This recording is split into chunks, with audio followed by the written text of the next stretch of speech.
जय श्री कृष्णा, श्री राधे। मेरे YouTube channel में आप सबका स्वागत है। दोस्तों, आज का विषय पंच तत्वों से संबंधित है। शिवलिंग का ही अभिषेक पंचामृत से क्यों होता है? पंचामृत स्नान शिवलिंग का ही क्यों होता है?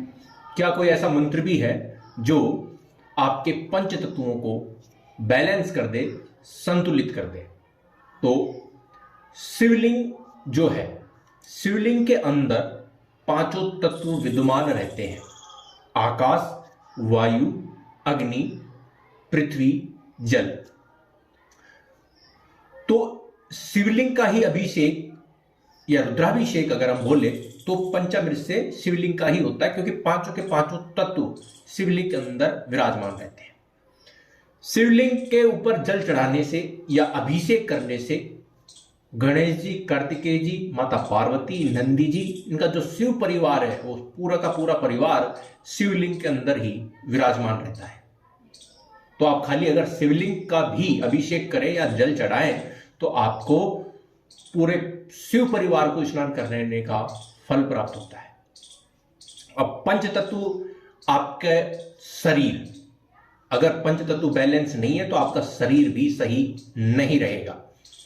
पंच तत्व बैलेंस नहीं है, संतुलित नहीं है, तो आपका जो घर है वो भी संतुलित नहीं रहेगा। पांच तत्व जो मैं बता रहा हूं, इनमें हर एक तत्व का हर चीज से अलग अलग संबंध होता है। आकाश तत्व हमारा ज्ञान से संबंध रखता है। अगर आपका आकाश तत्व मजबूत है घर के अंदर तो आप ज्ञानवान, आपके घर के अंदर जो संतान होगी वो भी ज्ञानवान पैदा होगी। जल अगर आपका संतुलित है, दूषित नहीं है, तो आपके घर के अंदर धन से संबंधित समस्याएं कभी नहीं आएंगी।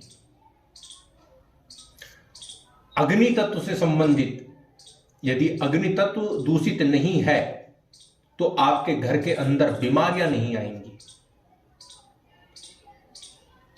यदि आपका भूमि तत्व मजबूत है, संतुलित है, तो मकान से, जमीन से, भाइयों से, कोर्ट कचहरी से संबंधित समस्याएं नहीं आएंगी। वायु तत्व अगर आपका संतुलित है, बैलेंस है, तो मान सम्मान में, पद प्रतिष्ठा में कमी नहीं आएगी अगर आपका वायु तत्व बलवान है तो पांच तत्वों का मैंने आपको बताया संबंध। अब ऐसा कौन सा मंत्र है जो पंच तत्वों को संतुलित कर देगा, मजबूत कर देगा? वो मंत्र है नमः शिवाय, पंचाक्षरी मंत्र। शिवलिंग पांचों तत्व विद्यमान रहते हैं, नमः शिवाय पांचों तत्व से बना हुआ है। अब देखिए, जो आपका ये हाथ है, ये हाथ में अंगूठा अग्नि तत्व, फिर आती है तर्जनी वायु तत्व, मध्यमा आकाश तत्व, अनामिका पृथ्वी तत्व, कनिष्ठिका जल तत्व। नमः शिवाय न से अग्नि तत्व बैलेंस होगा, महा से वायु तत्व बैलेंस होगा, शी आकाश तत्व, वा पृथ्वी तत्व, या तो जल तत्व। तो नमः शिवाय बोलते हुए जाप करें, नमः शिवाय बोलते हुए जल चढ़ाएं, पंचामृत से स्नान करें। तो नमः शिवाय जब आप बोले तो आपके जो मस्तिष्क में जो विचार चलना चाहिए, जो ध्यान चलना चाहिए, वो आपको पता होना चाहिए। न आप बोल रहे हैं तो आपका अग्नि तत्व बैलेंस हो रहा है, मह आप बोल रहे हैं तो आपका वायु तत्व बैलेंस हो रहा है, शी आप बोल रहे हैं तो आपका आकाश तत्व बैलेंस हो रहा है, वा आपका पृथ्वी तत्व बैलेंस हो रहा है, यह जल तत्व बैलेंस हो रहा है, और आप जल अर्पित करें। फिर आप 1 माला, 11 माला, 7 माला, 108 माला, जो भी आप कोई श्रद्धा हो, जाप करें, नमः शिवाय बोलते हैं। तो ये रहा बैलेंस। पंचामृत, दूध, दही, घी, शहद, शक्कर, जिस प्रकार आकाश से, शास्त्रानुसार जो उत्पत्ति हुई है पंच तत्वों की, जो ये ब्रह्मांड बना है, जो ये आपका शरीर बना है, वो सुन लीजिए। सबसे पहले आकाश तत्व, उससे उत्पत्ति हुई वायु तत्व की, उसके बाद में अग्नि तत्व, अग्नि तत्व के बाद में जल तत्व, जल तत्व के बाद में पृथ्वी तत्व। तो पृथ्वी पे ये सब आपको मिलता है।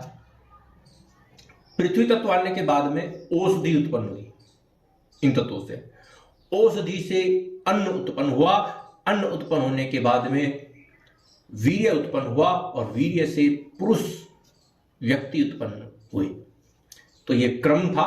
तो आकाश यानी कि दूध, जब आप दूध अर्पित करते हैं तो आपका आकाश तत्व मजबूत होगा, दही वायु तत्व मजबूत होगा, घी अग्नि तत्व मजबूत होगा, जल तत्व मजबूत करना है, शहद, इसके बाद में अंतिम जो है शक्कर, जो कि आपके पृथ्वी तत्व को मजबूत कर देगी। तो आपके घर में या आपके शरीर में कोई भी समस्या आ रही हो तो इस तरीके से, इस विधि से आपको अभिषेक करना चाहिए, या खाली जल भी आप चढ़ाएंगे, बिल्वपत्र भी आप चढ़ाएंगे, नमः शिवाय मंत्र बोलते हुए, जाप करते हुए पंचामृत का स्नान भी आप करा सकते हैं। और खाली आपको स्नान कराने से मतलब नहीं है, अपने दोनों हाथों से शिवलिंग को ऊपर से नीचे तक रगड़ रगड़ कर आप स्नान कराइएगा, साफ रखिएगा। फिर धूप बत्ती जो भी आप करें, दीपक आप जलाएं, उसका फल आप 45 दिनों के अंदर जरूर आपको शुभ फल की प्राप्ति होगी। तो इस तरीके से आप बैलेंस कर सकते हैं।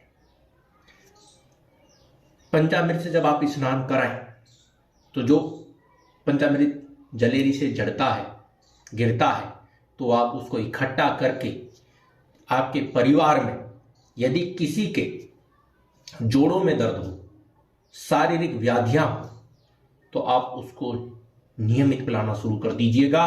फिर चमत्कार देखिएगा आप, उसके हाथ पैरों में या शारीरिक व्याधि कोई भी क्यों ना हो, दूर हो जाएगी। याद रखिएगा, दूध, घी, दही देसी गाय का होना परम आवश्यक है। ऐसे ही रोचक ज्ञान के लिए इस चैनल को आप सब्सक्राइब करिएगा, इस वीडियो को शेयर करिएगा। आपको कोई भी समस्या हो तो कमेंट कर सकते हैं, कॉल कर सकते हैं। फिर मिलेंगे नेक्स्ट वीडियो, तब तक के लिए जय श्री कृष्णा, श्री राधे।